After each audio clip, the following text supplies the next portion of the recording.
Marty Sklar originally wrote Mickey's 10 Commandments for Imagineers, and when I found them, I realized how important and useful to marketers they are as well.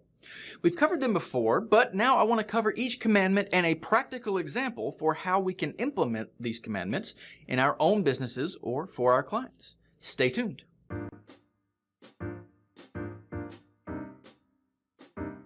Welcome to the Magical Marketing Minute-ish, my weekly show focused on helping entrepreneurs and marketing professionals with a quick tip for improving your marketing inspired by the Walt Disney Company.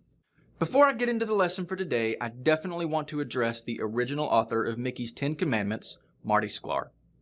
I'd planned and written this episode before the news of Mr. Sklar's passing last week.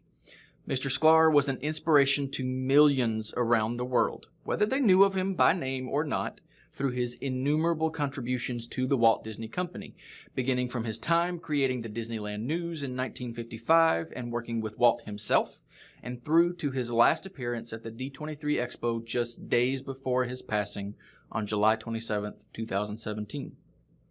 Mr. Sklar is the very definition of a Disney legend.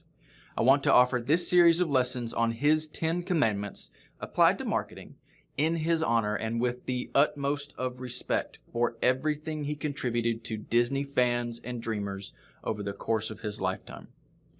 Thank you, Mr. Sklar, for everything you gave us. Today, I'll be covering the first and most important of Mr. Sklar's and Mickey's 10 commandments, and that one is to know your audience. One of my very favorite subjects and tasks in marketing is the exploration, creation, and implementation of buyer personas. These personas help us to identify our most ideal customers, to quantify and qualify them so that they can be used to craft better marketing, and to guide the direction our businesses take in general. We think a lot about the macro level or big picture of who our audience is, since our marketing needs to reach large numbers of people in order to drive new ideal customers for our businesses. Disney is certainly a great example to turn to along these lines in the manner in which they study and incorporate feedback from their ideal customers in determining the direction of the parks, movies, and so forth. But it's also important to pay attention to the micro level, the individuals who make up our audience. In marketing, in particular, it's by studying individual signals from our audience that we know when to move forward in the sales process with those individuals. So how do we do that? Most commonly today, we'll be using some form of Customer Relationship Manager, or CRM, to help us track our leads, the members of our audience, so that we know them on a one-to-one level, as well as understanding the whole of the audience that they help to make up. Since I'm a HubSpot partner and user, I use the HubSpot CRM. So let's take a look at the kind of information we'll be able to gather on an individual. Some of it supplied by the user, some of it supplied by us, and a lot of it supplied automatically through our systems.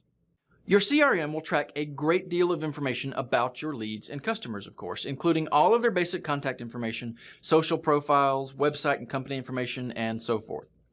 Most CRMs will offer email and call logging, appointment scheduling, and task tracking as well. But then it gets interesting. Most modern CRMs will also automatically track a lot more information than that. You can see here as I scroll through my contact record that the CRM is tracking a great deal of activity on my website visits, social activities, and more. You'll see that it tracked my retweet of one of the Marketing the Magic updates.